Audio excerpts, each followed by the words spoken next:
Hello students, अभी last lecture में अपन ने पढ़ना शुरू किया था एप्लीकेशंस ऑफ पोटेंशियोमीटर यानी विभव मापी के अनुप्रयोग। दो अनुप्रयोग अपन कर देख कर आए थे।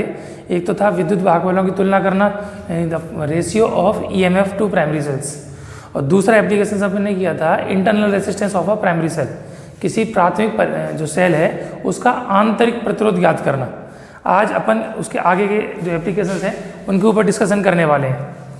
आज जो डिस्कशन हमारा होने वाला है जिन टॉपिक्स के ऊपर, उनके नाम क्या क्या हैं, तो उसकी जो पोटेंशियोमीटर है उसकी हेल्प से हमको क्या काम करना है, वोल्ट मीटर या जो एमीटर है इसका कॉन्फ़िगरेशन करना है, यानी इसका अंशाकलन करना है। उसके अंदर कोई एरर है, उस एरर को फाइंड करके उसको रिड्यूस करना है। तो आज जो एप्लीकेशन अपन पढ़ने वाले हैं, तो पहला एप्लीकेशन है to configuration of the voltmeter with the help of the potentiometer. ठीक है, इसी को स्टार्ट करते हैं। देखिए,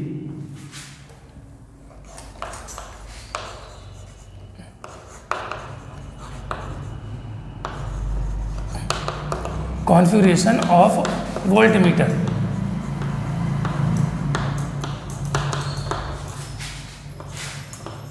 with the help of a potentiometer.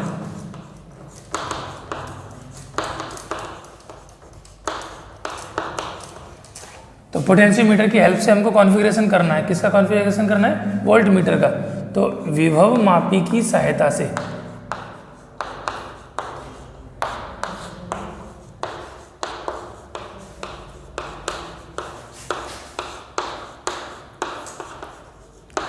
किसी वोल्ट मीटर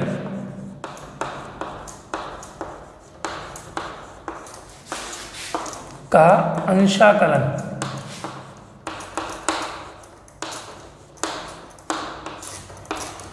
तो आज अपने को करना है कॉन्फ़िगरेशन। किसका कॉन्फ़िगरेशन करना है? वोल्ट मीटर का। और किसकी हेल्प से करना है? पोटेंशियोमीटर की हेल्प से। तो पोटेंशियोमीटर के बारे में अपन पढ़ के आए हैं। पोटेंशियोमीटर क्या होता है? एक ऐसा एपरेटस होता है, एक ऐसी प्रैक्टिकल डिवाइस होती है जिसकी हेल्प से हम किसी भी सर्किट का वोल्टेज या किसी भी सेल का ईएमएफ इसको अपन फाइंड आउट कर सकते हैं। तो वोल्टेज निकालने के लिए, पोटेंशियल डिफरेंस निकालने के लिए हम पोटेंशियोमीटर का यूज़ करते हैं। और दूसरी बात अगर हम करते हैं वोल्ट मीटर की, तो वोल्ट मीटर क्या है? तो वोल्ट मीटर भी एक ऐसी डिवाइस होती है, एक ऐसी मशीन होती है, एक ऐसा उपकरण होता है जो किसी भी परिपथ में विद्युत विभवांतर यानी इलेक्ट्रिक पोटेंशियल डिफरेंस उसको मेजर करता है।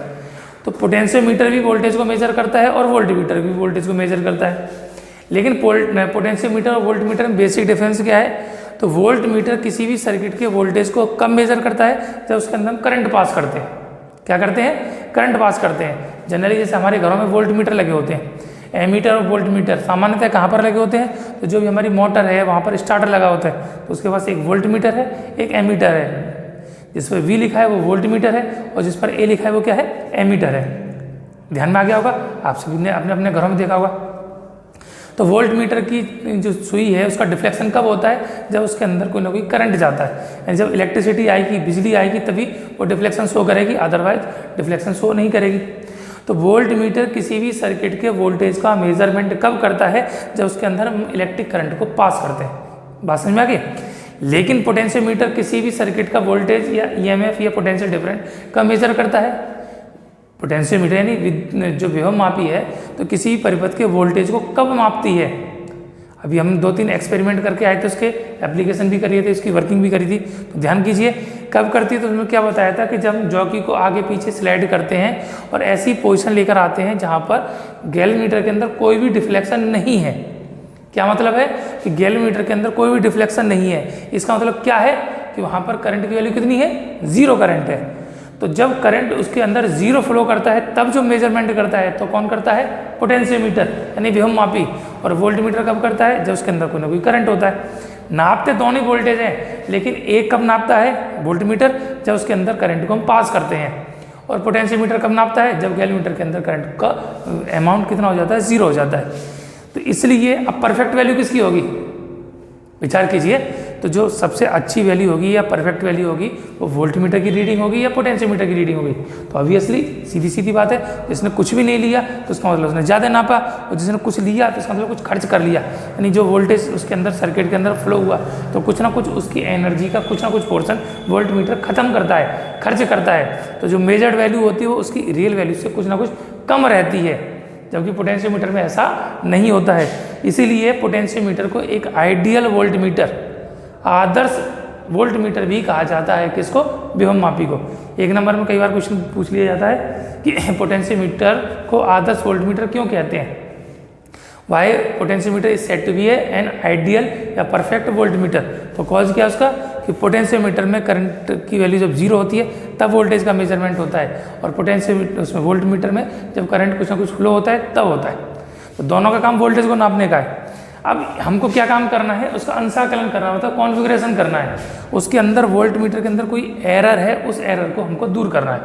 तो आपने 11वीं क्लास में पढ़ा होगा एरर। तो एरर में क्या काम करते हैं, तो एरर ना होती क्या चीज़ है, एरर यानी त्रुटि क्या होती है। तो त्रुटि क्या होती है, जब आपने किसी चीज़ का मापन किया, मेजरमेंट किया, उसकी रियल वैल्यू आपको पता है कि सही मान तो ये है, और आपने उसको कैलकुलेट किया या मेजरमेंट किया, उसका मान ये आया। अगर मेजरमेंट वैल्यू रियल वैल्यू के बराबर है, इसका मतलब है जो एपरेटर जिससे हम मेजर कर रहे हैं वो सही काम कर रहा है। और मेजर जो हमने किया है, मापन जो किया है, अगर उसकी वैल्यू में कुछ ना कुछ वेरिएशन है, रियल वैल्यू से या तो ज़्यादा नाप दिया या उससे कम नाप दिया, इसका मतलब इसके अंदर कोई ना कोई एरर है। और कितनी एरर है, तो उस मेजर्ड वैल्यू को रियल वैल्यू के साथ सब्ट्रैक्ट कर देते हैं, घटा देते हैं। उन दोनों का जो अंतर आ जाता है उसको हम एरर बोलते हैं। ज़्यादा नाप दिया तो एरर पॉजिटिव है, और कम नाप दिया तो एरर कैसी है, नेगेटिव। Is that clear? तो वही कंडीशन है। तो वोल्ट मीटर किसी भी सर्किट के अंदर वोल्टेज का मेजरमेंट करता है, वो सही है या कम है या ज़्यादा है, गलत है, उसका मापन हम कैसे करेंगे, जब हम उसकी रियल वैल्यू पता चल जाए। और रियल वैल्यू कौन बता के देगा, तो रियल वैल्यू बता के देगा पोटेंशियोमीटर। तो पोटेंशियोमीटर की हेल्प से हम किसी भी सर्किट का वोल्टेज नापते हैं, और उसी सर्किट का वोल्टेज हम वोल्टमीटर की हेल्प से नापते हैं। उन दोनों का जो डिफरेंस होता है वो डिफरेंस उसकी एरर हो जाती है, एरर हम पता कर लेते हैं, और एरर पता करना ही उसका अंशाकलन, अंश शोधन या कॉन्फ़िगरेशन कहलाता है। बात समझ में आ गई? तो ये इसका कंसेप्ट है, काम क्या करना, कंसेप्ट है क्या चीज़, और करना क्या है। तो करना क्या है, तो करना बहुत आसान काम है। तो पोटेंशियोमीटर का हम सर्किट डायग्राम बनाएंगे। तो सर्किट डायग्राम में क्या करते हैं, हम वायर लेते हैं AB, इसमें एक सर्किट जोड़ते हैं जिसको हम प्राइमरी सर्किट बोलते हैं। ये कंपलसरी है, ये आपको बताया था, हर बार बनने वाला है। तो प्राइमरी सर्किट में क्या रहेगा, एक सेल रहेगा, सेल के साथ एक की रहेगी, और की के साथ एक रियोस्टेट रहेगा RH। ये प्राइमरी सर्किट का सेल है, तो हमने इसको EP यानी primary EMF of primary cell, ये स्टैंडर्ड जनरली हम यूज करते हैं। किसके लिए करते हैं, इसका पोटेंशियल ग्रेडियंट यानी विभव प्रवणता नापने के लिए। लेकिन जरूरी नहीं हम इसी से विभव प्रवणता नापें, हम इसको यूज करते हैं सर्किट को बैलेंस करने के लिए। अब क्या काम करना है, तो विभव प्रवणता निकालनी है, यानी इसका पोटेंशियल ग्रेडियंट। उसके लिए अब हम स्टैंडर्ड सेल लगाएंगे। यहाँ पर एक स्टैंडर्ड सेल लगाया जाता है सर्किट का वोल्टेज मापने के लिए। और दूसरी चीज़ और लगाई जाती है, वो समझ लीजिए। तो वो क्या करना है, हमको जो रेसिस्टर है, जो प्रतिरोध है, जिसका हमको वोल्टेज नापना है, वो लगाते हैं। और वोल्टेज लगाने के बाद क्या लगाते हैं, एक रियोस्टेट लगाते हैं करंट की वैल्यू को कम या ज़्यादा करने के लिए। और यहाँ पर एक सेल लगाते हैं, और सेल के साथ क्या लगाते हैं, एक की लगाते हैं। तो एक की हमने मान लिया K1 और एक की हमने मान ली K2 है। ये रेसिस्टर है जिसका यानी प्रतिरोध है, जिसके सेलों पर विभवांतर नापना है। ये सेल ले लिया हमने, कोई E सेल मान लिया। लेकिन कॉन्फ़िगरेशन किसका करना है, तो वोल्टमीटर करना है। तो इसके समांतर क्रम में, किसके समांतर क्रम में, ये जो रेसिस्टर लगाया है उसके समांतर क्रम में हम एक वोल्टमीटर जोड़ देते हैं। ये सिरा प्लस से जोड़ा है तो ये प्लस का, और ये सिरा माइनस से जोड़ा है माइनस का। अब ये जो सेल है और ये सर्किट के जस्ट बाहर, यहाँ पर हम एक 2 वे की लगाते हैं। ये इसका X एंड है और ये इसका Z एंड है। तो बीच वाला क्या हो जाएगा, Y को किससे जोड़ते हैं, तो Y को जोड़ते हैं हम गैल्वेनोमीटर से, और गैल्वेनोमीटर को किससे जोड़ते हैं, इसको जॉकी से जोड़ते हैं। बात समझ में आ गई? तो प्राइमरी सर्किट पहला, तो प्राइमरी सर्किट में एक प्राइमरी सेल, एक की, एक रेजिस्टेट। ये रेजिस्टेट हमने मान लिया RH1 और इसको रेजिस्टेंस मान लिया RH। ये प्राइमरी सर्किट, प्राथमिक परिपथ हमको ऐसा का ऐसा ही बनाना है हर बार हर कंडीशन में। बाकी जो हमको बदल करना है, जो परिवर्तन करना है, वो किस में करना है, सेकेंडरी सर्किट में यानी द्वितीयक परिपथ में करना है। तो द्वितीयक परिपथ में उस चीज़ को जोड़ते हैं जिसका कॉन्फ़िगरेशन करना है वोल्टमीटर। वोल्टमीटर वोल्टेज नापता है तो किसका नापेगा, तो किसी प्रतिरोध का सिरों पर नापेगा, तो प्रतिरोध लगा दिया। इसमें करंट आएगी तो उसके लिए हमने सेल लगा दिया। करंट देना है तो प्लग लगाएंगे, करंट हटाना है तो प्लग ऑफ कर देंगे, तो प्लग लगाएंगे। करंट की वैल्यू कम ज़्यादा करना है तो एक रेजिस्टर लगा दिया, इतना काम कर दिया। लेकिन इसकी विभव प्रवणता चाहिए हमको, पोटेंशियल ग्रेडियंट चाहिए, उसके लिए क्या करते हैं, एक स्टैंडर्ड सेल और लगा देते हैं। ये स्टैंडर्ड सेल हो गया। स्टैंडर्ड सेल का सारे जितने भी सेल है सबका पॉजिटिव किससे जोड़ना है, ए से, वो आपको बता रखा है। जहाँ से हम सभी सेलों के धन से जोड़ते हैं वो टर्मिनल ए कहलाएगा, दूसरा टर्मिनल क्या कहलाएगा, बी कहलाएगा। इतनी बात हो गई। अब काम क्या करना है, काम बहुत सरल है। कॉन्फ़िगरेशन करने, इसका सर्किट डायग्राम बनाने के, यानी सर्किट का अरेंजमेंट कर लिया। उसके बाद हमको क्या काम करना है, पहला काम ये करना है, तो सबसे पहले एक्स और वाई के बीच को प्लग इन किया। ये सर्किट डिस्कनेक्ट है, कोई लेना देना नहीं, इसको कनेक्ट कर लिया और इसको बैलेंस नाप लिया। हमने मान लिया इसकी बैलेंसिंग लेंथ एल है, तो स्टैंडर्ड सेल के लिए क्या आ जाएगा, ES बराबर XL। इसका मतलब X बराबर कितना हो जाएगा, ES/L। पहला काम हमको जो करना है तो विभव प्रवणता ये निकालना है। तो इस तार का पोटेंशियल ग्रेडियंट कितना है, विभव प्रवणता कितनी है, उसको नापने के लिए हम किसका यूज करने हैं, स्टैंडर्ड सेल का। इसका इतना ही काम है। ये कब होगा, जब हम इसको प्लग को K1 को बंद कर देंगे, इसमें धारा प्रवाहित कर देंगे, उसका बैलेंस कर लेंगे और इसका बैलेंसिंग कंडीशन निकाल लेंगे।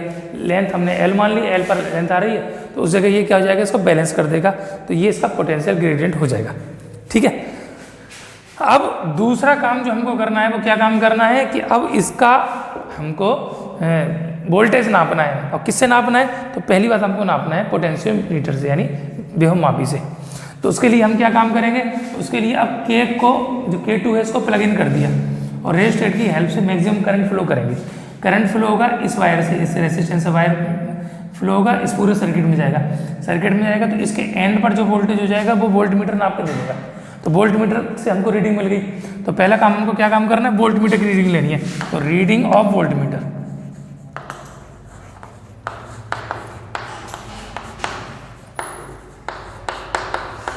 ये नाप ली।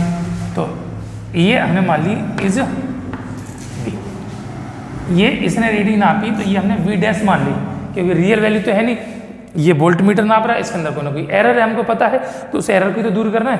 तो ये हमने नाप ली, ये कितनी आ गई, V। कुंजी को बंद किया, करंट गया, मैक्सिमम करंट निकाला, तो इसके सिरों पर ओम के नियम से V = IR, कोई ना कोई करंट जाएगा I और R का गुणा करेंगे तो V, और वो V कौन नापेगा, ये वोल्टमीटर नापेगा। हमने मान लिया वो वोल्ट जो नापा है वो V' है, इसकी वैल्यू हमने मेजर कर ली। यहाँ तक की बात समझ आ गई। तो वोल्टमीटर की रीडिंग हमने निकाल ली कितनी है। अब इसी प्रतिरोध के सिरों पर वोल्टेज एक्चुअल कितना है वो कौन नापेगा, वो विभव मापी नापेगी। तो इस रेसिस्टर के एंड पर जो वोल्टेज वो मेजर करने के लिए क्या काम किया, यहाँ से प्लग आउट किया की को और Y और Z के बीच में यहाँ पर कुंजी को लगा दिया। जैसे ही कुंजी को लगा दिया तो ये सर्किट कनेक्टेड हो गया। तो सर्किट कनेक्टेड हो गया तो इस जॉकी को आगे पीछे स्लाइड करके दोबारा एक ऐसी पोजीशन हम नापते हैं जहाँ पर इसके अंदर गैल्वेनोमीटर के अंदर डिफ्लेक्शन 0 हो जाए। इसका मतलब क्या है कि इतने हिस्से का वोल्टेज इस गैल्वेनोमीटर नाप देगा। कहाँ से नाप देगा, जहाँ पर ये गैल्वेनोमीटर की वैल्यू के अंदर डिफ्लेक्शन 0 हो जाएगी। पोटेंशियोमीटर से नाप लिया, तो now value of voltage between R के सिरों पर वोल्टेज बाय किससे नापना अपने को, पोटेंशियोमीटर।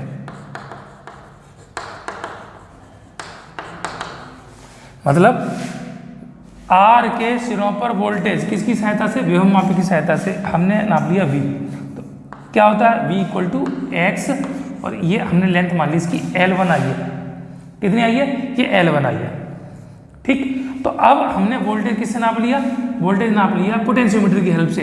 लंबाई हमने बैलेंसिंग लेंथ नाप ली, लंबाई संतुलन की लंबाई L1 है, X हमारे पास है ही कितना, ES/L, और वैल्यू पुट कर देंगे तो ये क्या आ जाएगी, ये इसकी रियल वैल्यू आ जाएगी।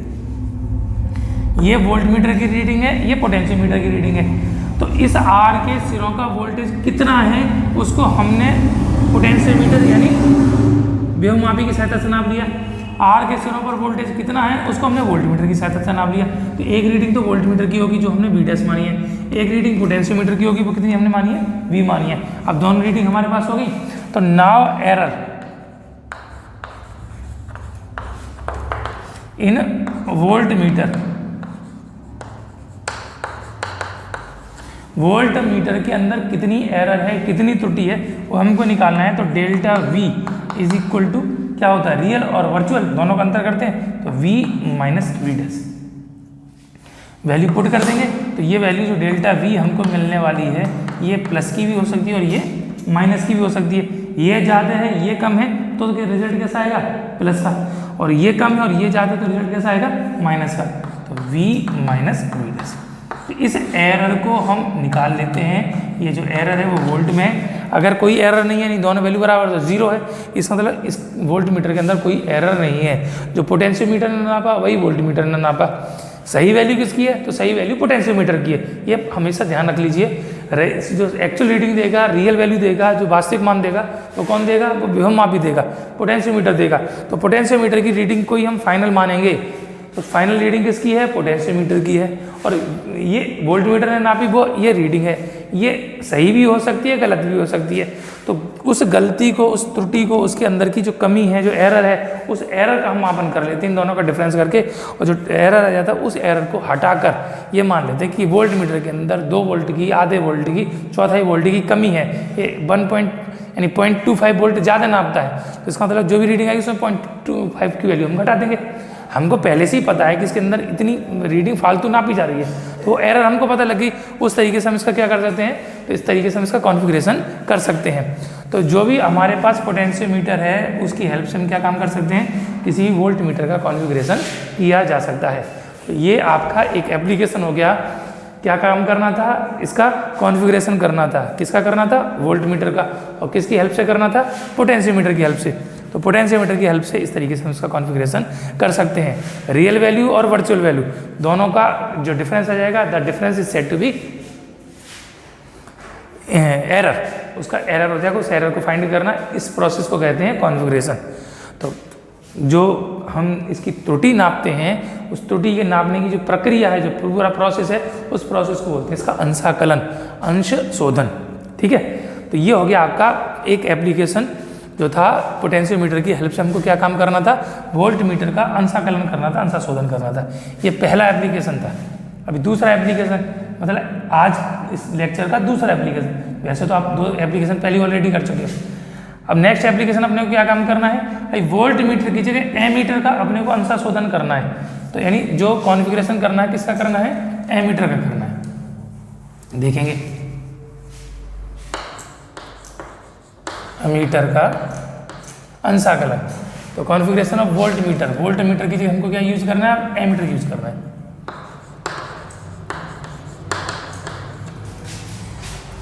तो to configuration of the ammeter with the help of the potentiometer, विभव मापी की सहायता से किसी एमीटर का अंशाकलन करना, अंश शोधन करना।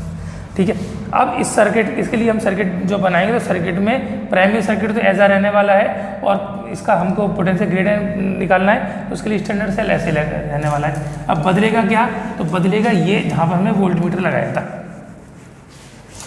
वोल्टमीटर की जगह हमको अब एमीटर यूज करना है। क्या यूज करना है, एमीटर। अब एमीटर का अंशा शोधन करना है।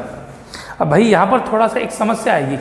समस्या क्या आएगी, अभी पिछला जो हमारा एप्लीकेशन था कि वोल्टमीटर का अंशा शोधन करना था, तो वो हमारे लिए थोड़ा सा आसान काम था, एक ऐसा टास्क था जो हम आसानी से कर सकते थे। कैसे कर सकते थे कि पोटेंशियोमीटर किसको नापता है, तो पोटेंशियोमीटर नापता है वोल्टेज को। बिल्कुल सही बात। वोल्टमीटर किसको नापता है, तो वोल्टमीटर भी वोल्टेज को नापता है। तो वोल्टमीटर से भी वोल्टेज नाप लिया और पोटेंशियोमीटर से भी वोल्टेज नाप लिया। हमको वोल्टेज ही तो चाहिए था, तो दोनों की वोल्टेज की वैल्यू निकाल ली हमने, यानी पोटेंशियल डिफरेंट निकाल लिया। अब दोनों पोटेंशियल डिफरेंट है तो इसलिए हम उनका अंतर आसानी से कर सकते हैं और हमको एरर पता लग जाती थी। लेकिन भाई यहाँ पर अब हमको किसका करेक्शन करना है, वो एमीटर का करना है। और एमीटर किस चीज़ का मेजरमेंट करता है, तो एमीटर किसी भी सर्किट में इलेक्ट्रिक करंट का मेजरमेंट करता है। और पोटेंशियोमीटर किसका मेजरमेंट करता है, वो भाई वोल्टमीटर का मेजरमेंट वो वोल्टेज का मेजरमेंट करता है, पोटेंशियल डिफरेंट का मेजरमेंट करता है। अब सेम क्वांटिटी नाप रहे हैं तो आप उनका अंतर कर सकते हो। अब लीटर से इस जो घड़ी को आप कैसे करेक्शन कर सकते हो कि इससे तो लीटर है और ये आपकी घड़ी है, इससे मिलान करो। तो पॉसिबल ही नहीं है। सेम स्केल के तो आप एक दूसरे के साथ डिफरेंस कर सकते हो। अब एक चीज़ अलग वैल्यू को मेजर करता है, एक चीज़ अलग फिजिकल क्वांटिटी को मेजर करता है। जब अलग अलग राशियों को मापने वाले उपकरण हैं, अलग अलग चीज़ें हैं, तो कैसे उसका कॉन्फ़िगरेशन करोगे। अब एमीटर का संशोधन करना है हमको, लिए क्या करना पड़ेगा, तो ध्यान कीजिए। अब इसके लिए अब हमको यूज करना पड़ेगा यहाँ पर जो हमारे पास मैथमेटिकल फॉर्मूला है। तो relation between voltage and electric current, विद्युत विभवांतर और विद्युत धारा में क्या संबंध होता है, तो बड़ा सरल सा संबंध है जिसको बोलते हैं आप ओम का नियम। रिलेशन है किसका, ओम्स लॉ। क्या होता है, V is equal to I R. ध्यान में आ गया क्या होता है फॉर्मूला, तो V equal to I R. V की वैल्यू किसके बराबर होती है, आई आर के बराबर। अगर हम किसी भी तरीके से R की वैल्यू को अगर हम 1 कर दें, R की वैल्यू क्या कर दें, 1 कर दें, तो V की वैल्यू किसके बराबर हो जाएगी, I इंटू 1, और 1 का मल्टीप्लाई करेंगे तो I के बराबर हो जाएगी, तो V इक्वल टू आई हो जाएगा। यानी जो वैल्यू I की होगी, यानी जो करंट का मेजरमेंट है वो किसके बराबर हो जाएगा, वोल्टेज के बराबर। तो काम क्या करना पड़ेगा, तो बहुत आसान काम है। यहाँ पर हमको प्रतिरोध ऐसा लगाना है जिसका मान कितना है, 1 ओम है। बाकी काम फिर ये उपकरण अपने आप कर देगा। बस इतना सा हमको ध्यान रखना है, एक बात। दूसरी बात, जो वोल्ट मीटर होता है वो हमेशा पैरेलल ऑर्डर में यानी समांतर क्रम में लगाया जाता है, और एमीटर हमेशा सीरीज में लगाया जाता है, श्रेणी क्रम में। तो हमने क्या लिया, 1 ओम का प्रतिरोध लिया कोई, 1 ओम, और 1 ओम के साथ क्या लगा दिया हमने, ये एमीटर लगा दिया।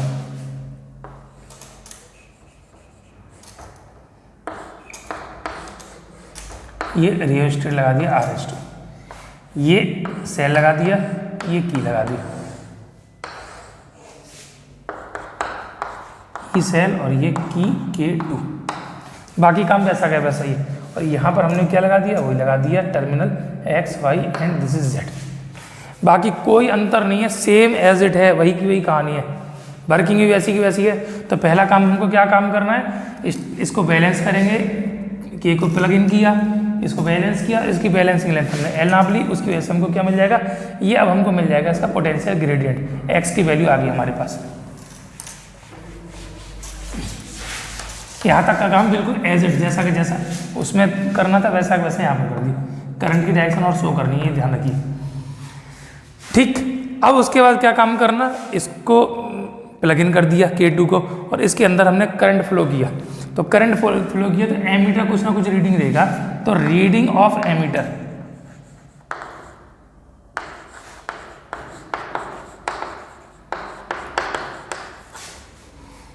इज, हमने मान ली कितनी है, A डैश।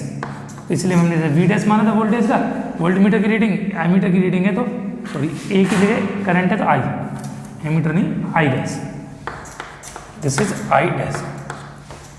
वोल्टेज, पिछली बार हमने वोल्टेज नापा था, इस बार हमने किसको नापा है, करंट को नापा है। तो ये करंट हमको कितना मिल गया, I डैश, ये करंट आ गया हमारे पास। अब करंट के बाद हमको क्या काम करना है, अब ये रीडिंग हमने एमीटर की रीडिंग ले ली। अब इसके सिरों का जो वोल्टेज है वो पोटेंशियोमीटर नापेगा। तो नाउ रीडिंग ऑफ पोटेंशियोमीटर,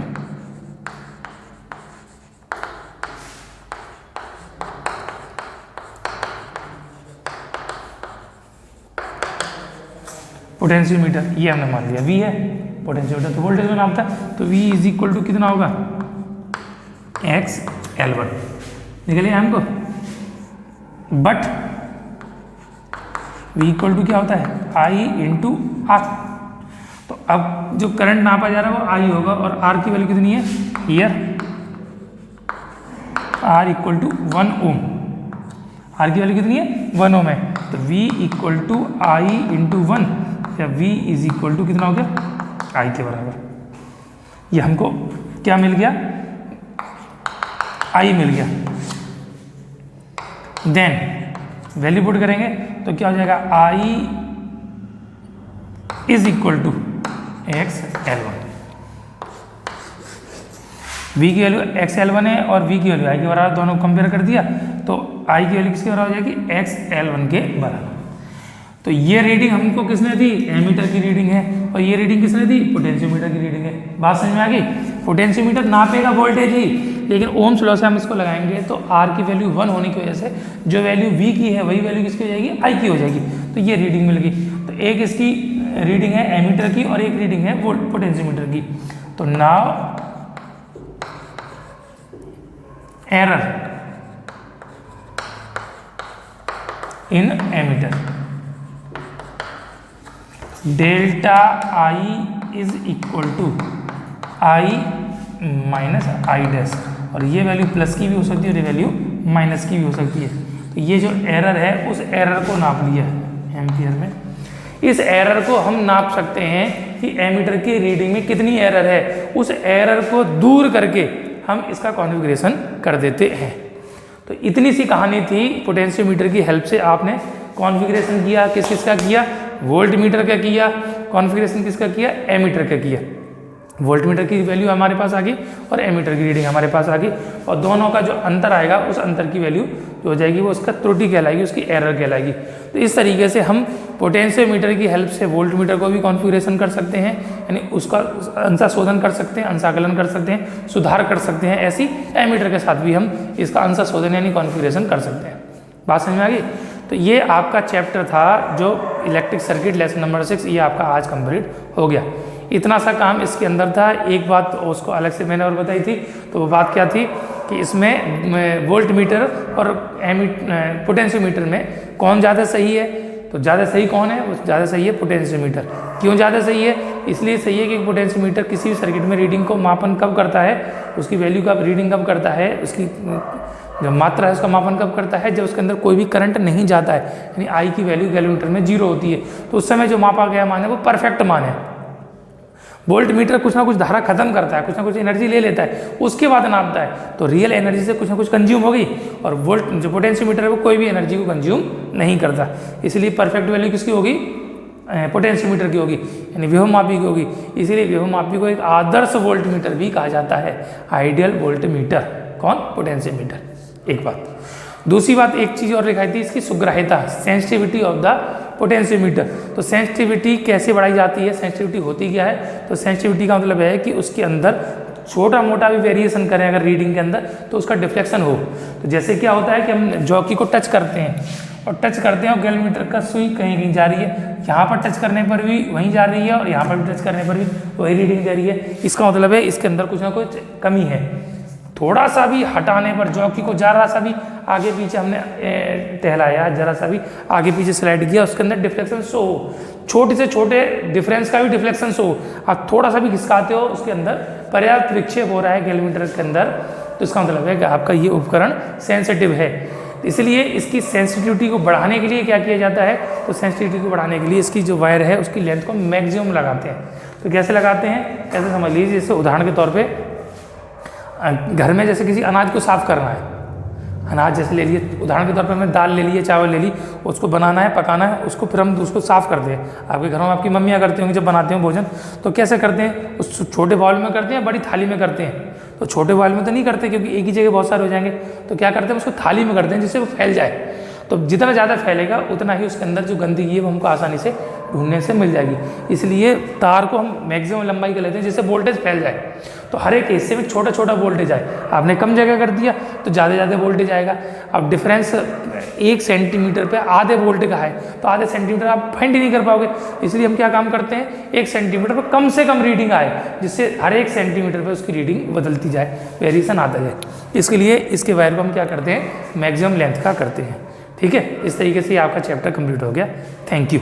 कोई डाउट हो तो आप फ़ोन करके पूछ सकते हैं।